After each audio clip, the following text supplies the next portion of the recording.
LLM 모델, Large Language 모델에 문장을 넣죠. 마이클 조던 plays the sport of blank라는 문장을 넣으면 바스켓볼이라는 확률이 가장 높을 겁니다.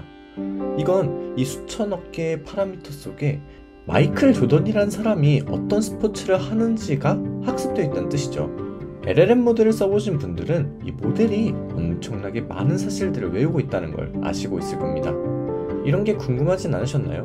도대체 이 모든 것들이 어떻게 작동하고 있고 어디에 담겨져 있는지요?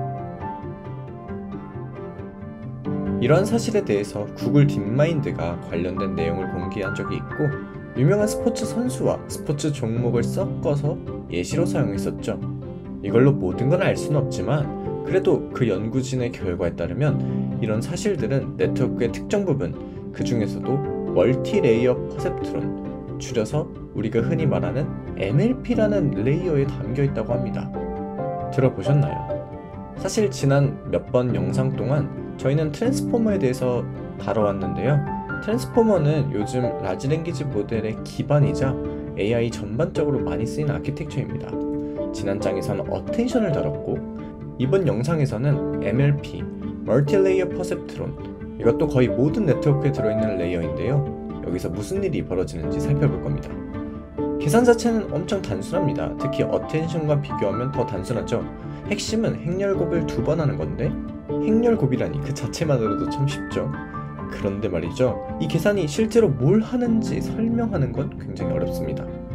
오늘 영상은 이 모델이 어떤 방식으로 이해하고 기억하는지 살펴볼 건데요. 이해랑 기억이라는 표현이 좀 마음에 들지 않지만 블록이 사실 일종의 규칙처럼 저장하는 모습을 보여드리고, 마이클 조던이 농구를 한다 같은 문장을 어떻게 기억하는지 볼 겁니다.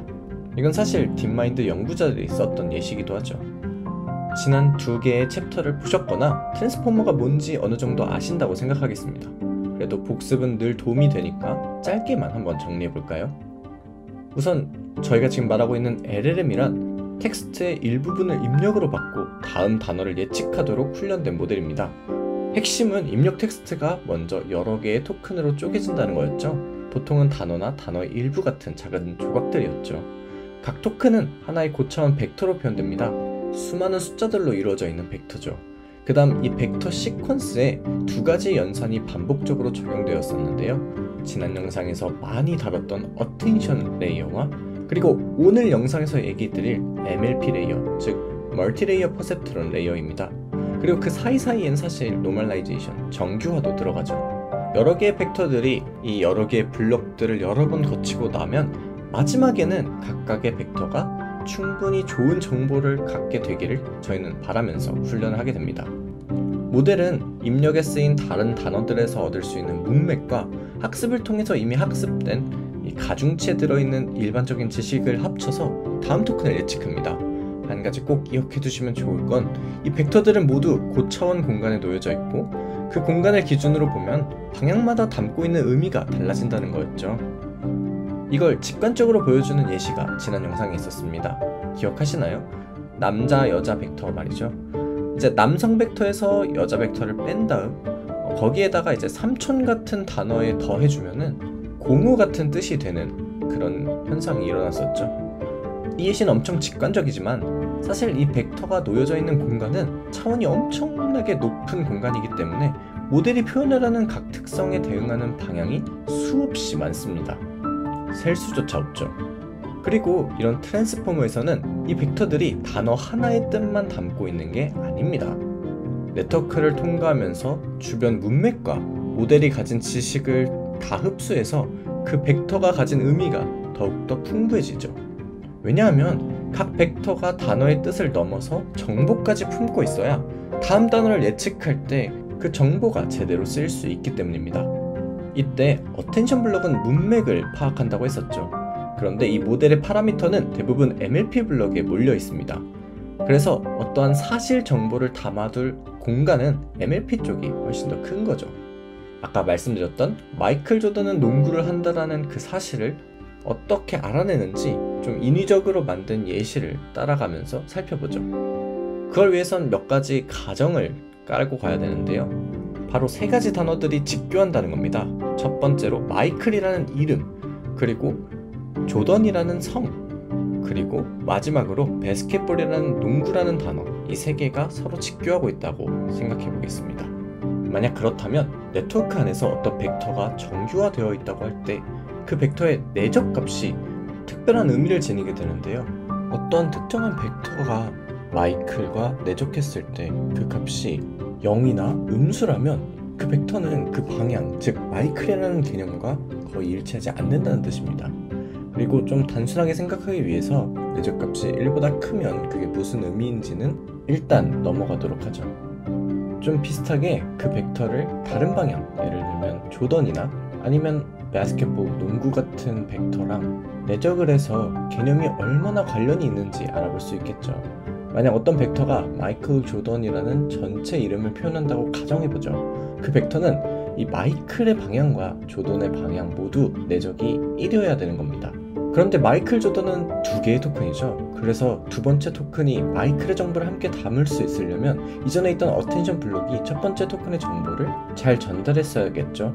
그리고 그게 어텐션이었고요. 그럼 그 다음 멀티레이어 퍼셉트론, 이건 뭘까요? 여러 개의 벡터들이 이 블록 안으로 들어갔었죠. 그리고 각 벡터는 입력 텍스트의 토큰 하나랑 이어져 있다고 생각하시면 됩니다. MLP에서 하는 일은 간단한데요. 이 각 벡터의 값들을 미리 정한 연산 순서대로 그냥 계산해주면 됩니다.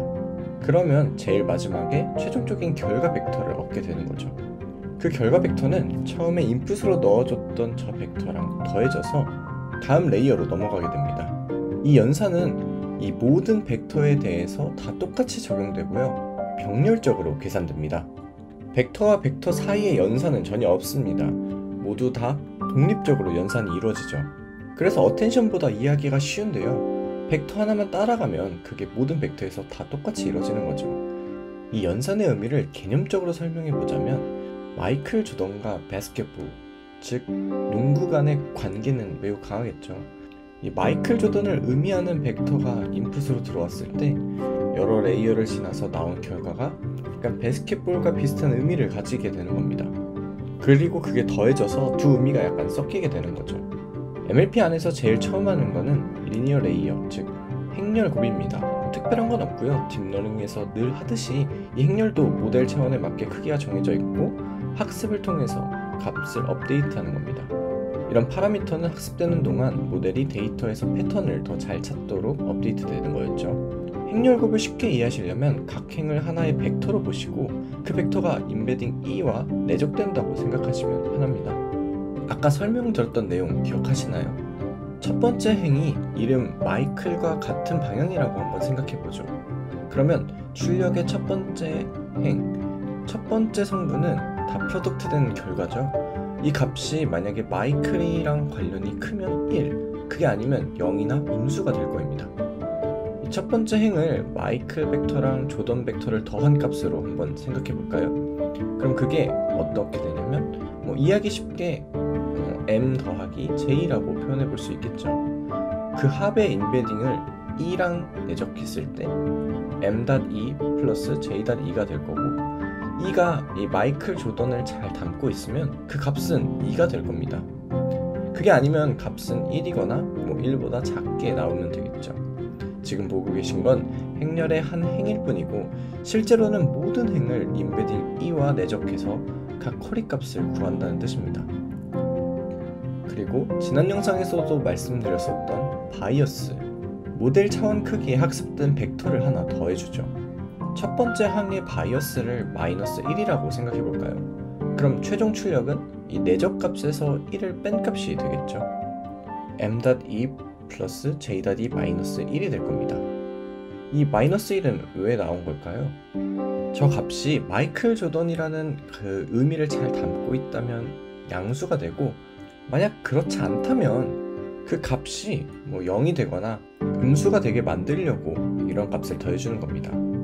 이 행렬의 행 개수는 약간 질문하는 개수라고 생각하시면 되는데요. GPT-3에서는 5만 개가 조금 안 되는 개수였었죠. 조금 더 정확히는 이제 4 곱하기 12288개인데요. 이걸 늘리거나 줄일 수 있겠지만 배수로 딱 맞춘 건데요. 인베딩 차원의 4배인 거죠. 이 가중치를 다 곱해주면은 이제 차원이 더 커지기 때문에 이거를 Wup이라고 부르겠습니다. 이때 곱해지는 벡터는 E, 그리고 바이어스는 Bup이라고 표기하겠습니다. 이때 이 연산은 완벽하게 선형 연산입니다. 그런데 한번 생각해보시면 저희가 사용하는 이 언어는 좀 비선형적이죠. 마이클 조던에 맞는 벡터를 찾으려고 하는데 이름만 마이클인 다른 사람 이름이나 또는 성만 조던인 다른 사람 이름에 비슷해지게 되는 겁니다. 상관도 없는데 말이죠. 우리는 전체 이름이 정확히 맞는지 확인하고 싶은 걸 텐데요. 그래서 다음 단계에서 중간에 나온 이 벡터를 간단한 비선형 함수에 한번 통과시킵니다. 음수는 전부 0으로 만들고 양수는 그대로 두는 걸로 그렇게 생각하셔도 됩니다. 이 외에도 굉장히 다양한 비선형 함수들이 사용이 되는데요. 그 중에서도 지금 말씀드린 건 Rectified Linear Unit, 줄여서 ReLU라고 부르는 함수입니다. 노란색 그래프처럼 생겼죠. 한번 중간 벡터의 첫 번째 값이 전체 이름이 마이클 조던일 때만 1이고 그 외에는 0이거나 음수라고 생각해보죠. 이걸 ReLU에 통과시키면 이제 음수는 0이 되고 0은 그대로라서 0이고 전체 이름이 마이클 조던이랑 비슷하면 출력이 1 아니면 0이 되겠죠. 이건 마치 AND 게이트처럼 동작한다고 생각하셔도 됩니다.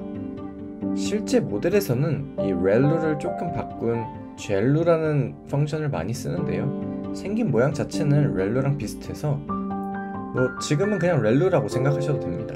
사람들이 트랜스포머 뉴런이라고 말할 때가 있는데요. 보통 그 말은 뉴런의 값을 말하는 겁니다. 보통 신경망 그림을 보시면 이 점들이 모여있는 층이 있고 그 점이 이전 층으로 이어진 선들로 연결돼 있죠. 이런 그림은 실제로 연결을 보여주고 있는 건데요. 이렇게 연산을 한 다음에 그 값들을 실제로 ReLU 같은 비선형 함수를 한번 통과시키는 겁니다.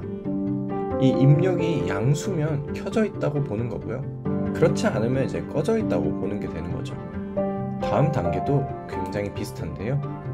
그냥 행렬을 한 번 더 곱해준 다음에 똑같이 바이어스를 한 번 더 더해주는 겁니다. 이때는 이제 출력의 차원을 임베딩 차원으로 다시 맞춰줍니다. 그래서 이 영상에서는 이거를 다운 프로젝션 행렬이라고 부를 겁니다. 여기서는 행 기준보다 열 기준으로 보는 게 조금 더 좋은데요. 이 행렬곱을 열 기준으로 보면은 이런 식으로 이해하실 수 있습니다. 행렬의 각 열을 벡터로 보시고 업데이터라는 벡터의 각 성분을 가중치처럼 곱해서 모두 더하는 선형 결합으로 생각하실 수 있죠. 이렇게 생각하시는 게 더 좋은 건 각 열 벡터의 차원이 임베딩 공간의 차원과 같기 때문인데요. 그래서 각 열을 임베딩 공간의 어떤 방향이라고 생각할 수 있죠. 예를 들면 모델이 첫 번째 열을 농구 방향으로 만들어놨다고 하면은 그럴 법하죠 실제로. 그때 첫 번째 위치의 뉴런이 활성화되면 해당 열 벡터가 최종 출력에 그대로 더해지게 되는 겁니다. 그런데 그 뉴런이 켜지지가 않으면, 즉 비활성화가 되면 값이 0이 되고 농구랑 상관없는 뜻이 되는 거죠. 이 열은 사실 농구뿐만이 아니라 농구랑 관련되어 있는 여러 특징들을 잔뜩 담아두고 있을 수도 있습니다. 그리고 이 행렬의 다른 열들도 마찬가지로 각 열들이 이제 뉴런이 켜지면 최종 결과에 뭐가 더해지는지 알 수 있게 되는 그런 형태인 거죠. 그런데 그 다음에 이제 바이어스가 있었습니다. 사실 뉴런 값에 상관없이 다 더해지는 이 바이어스가 대체 무슨 의미인가 궁금해하실 수도 있는데요. 그 의미가 뭔지 말씀드리기 좀 어렵고 지금은 일단 넘어가도 크게 상관없습니다. 용어를 한번 정리해볼까요? 큰 행렬은 이제 W 다운, 바이어스 벡터는 B 다운이라 불렀죠. 다운은 화살표로 표시되어 있습니다. 그리고 처음에 말씀드렸던 것처럼 이 나온 최종적인 값을 제일 처음에 인풋 값이랑 더해서 최종 결과가 나오는데요. 예를 들어서 벡터의 이름 마이클과 성 조던이 들어있으면 이 연산이 AND처럼 작동해서 농구 관련된 성분이 더해지고 출력에도 그 의미가 이렇게 더해지는 그런 게 되는 거죠. 그럼 마이클 조던에 농구라는 의미가 더해진 값이 최종적으로 나가겠죠. 그리고 이건 모든 토큰 벡터에 똑같이 적용됩니다. 그러니까 GPT-3에다가 입력 토큰을 몇 개를 넣든 상관없이 5만 개짜리 하나가 아니라 토큰마다 5만 개씩 이 연산이 이루어진다는 거죠. 병렬적으로요.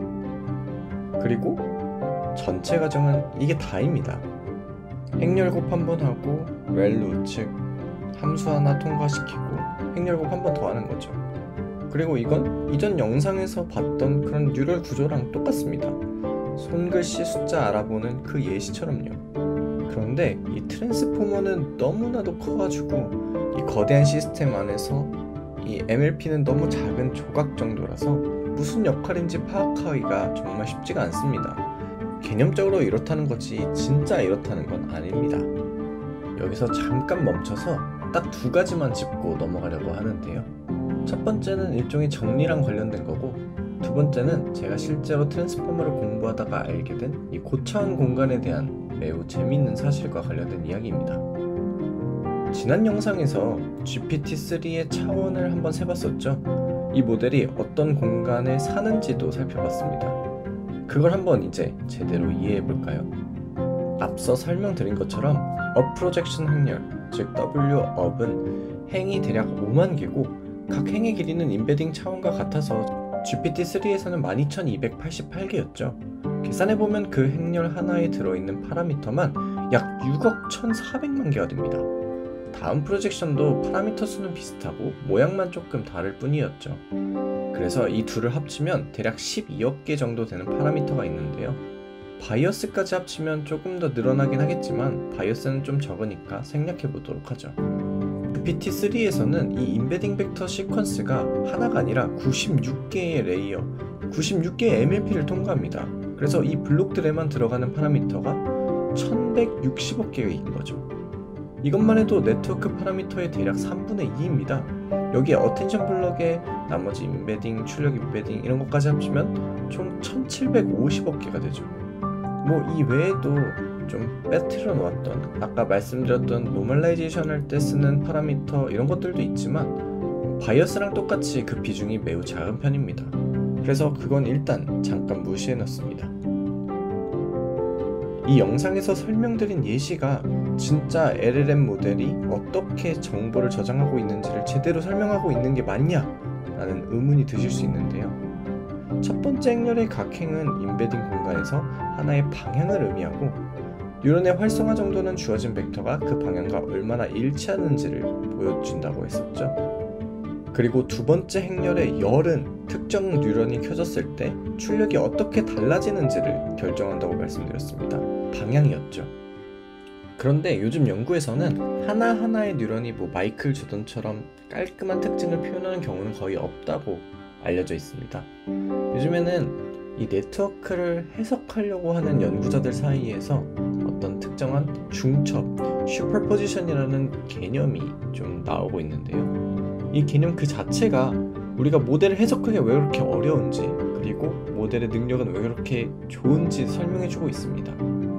아이디어를 설명드리자면 만약에 n차원 공간이 있고 그 안에서 서로 직교하는 방향들을 이용해서 여러 특징들을 표현한다고 해보죠. 이렇게 하면은 한 방향의 성분을 더하더라도 다른 방향에는 전혀 영향을 주지 않겠죠. 직교하고 있으니까요. 그런데 수학적으로는 이런 서로 직교하는 벡터를 최대로 만들 수 있는 개수가 바로 n개, 그 공간의 차원수와 같습니다. 그런데 제약을 조금만 완화시켜서 약간의 오차를 허용해 볼까요? 벡터가 완전히 직각이 아니라 거의 직각, 89도, 91도 정도까지는 괜찮다라고 하면은 어떻게 될까요? 2차원, 3차원 같이 낮은 차원에서는 별 문제가 안 되죠. 벡터를 더 넣을 공간이 없기 때문인데요. 그런데 고차원으로 가면은 엄청나게 크게 달라집니다. 안 달라질 것 같은데 어떻게 그럴까요? 파이썬을 가지고 100차원 벡터를 무작위로 한번 생성해 보겠습니다. 몇 개를 만드냐고요? 10,000개를 한번 만들어 보죠. 100디멘저널이었으니까 100배에 해당하는 개수의 벡터를 랜덤으로 만든 겁니다. 이 그래프는 각 벡터들 간의 각도 분포를 의미하는데요. 랜덤한 벡터니까 각도는 0도부터 180도까지 아무 값이 나올 수 있겠죠. 그런데 한번 보시면은 굉장히 신기하게도 완전히 랜덤으로 생성한 벡터들인데도 불구하고 대부분 90도 근처에 몰려 있습니다. 즉, 고차원 공간에서는 무작위 벡터들이 서로 거의 직교하게 되는 경향이 자연스럽게 생긴다는 거죠. 이 랜덤하게 만들어진 벡터들을 이번엔 조금씩 바꿔가지고 조금이라도 더 직교되도록 최적화를 해봤습니다. 이 그래프를 확대해보면 거의 모든 벡터들이 89도에서 91도 사이 아주 좁은 범위 안에 몰려있죠. 수학적으로는 존슨 린덴스트러스 정리랑 관련이 있는데요. 이 정리에 따르면 거의 직교한 벡터들을 한 공간 안에 얼마나 많이 집어넣을 수 있는가는 공간의 차원수에 대해 지수적으로 증가한다고 합니다. 이걸 LLM 모델의 작동 원리랑 한번 연결지어 생각해보면은 모델이 서로 독립적인 여러 개념들, 그 개념들을 거의 직교한 방향들로 만들어 둘 수만 있다면 공간의 차원수보다 훨씬 더 많은 아이디어를 저장하고 구분할 수 있다는 거죠. 차원수의 지수적으로 증가했으니까 왜 모델을 키우면 성능이 올라가는지를 잘 설명해 주기도 합니다. 차원이 10배 늘어난다고 10배의 정보를 담을 수 있는 게 아니라 훨씬 더 많은 독립적인 개념을 담을 수 있는 거죠. 그리고 이건 임베딩뿐만 아니라 MLP, 즉 중간층 벡터 공간에도 그대로 적용이 되는데요. 예를 들어서 GPT-3급 모델에서 단순히 5만 개의 특징만 가질 수 있는 게 아니라 그 MLP 안의 중간층 벡터 그 공간에서 거의 직교한 방향들의 그 특징들을 모델이 잘 사용만 한다면은 엄청난 추가적인 용량을 가지고 수많은 특징들을 동시에 표현하고 알아낼 수 있다는 거죠.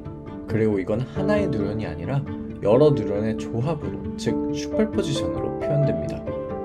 이 개념에 대해서 더 궁금하시다면 스파르스 오토인코더라는 키워드를 검색해 보시면 좋은데요. 웰치랩스 영상에도 스파스 오토인코더 영상이 있으니 보시면 아주 재밌을 겁니다. 좋은 글들도 같이 소개시켜 드릴게요. 자, 이제 트랜스포머의 모든 걸 다 다루진 않았지만 핵심적인 개념은 다 다룬 것 같습니다. 다음 영상에서는 훈련을 어떻게 하는지를 한번 알아볼 건데요. 훈련하는 건 다 똑같이 백프로파게이션, 역전파를 가지고 하는데 그 외에도 할 말이 조금 더 있습니다. 언어 모델에서 사용되는 손실함수, 즉 코스트는 어떤 걸 쓰는지, 그리고 인간 피드백을 활용한 강화학습, RLHF는 어떻게 하는지, 모델 크기랑 성능이 어떻게 관련이 있는지에 대한 스케일링 법칙 같은 거겠죠. 웰치랩스 영상 보셔도 다 아실 수도 있습니다. 다음 영상도 기다려주세요.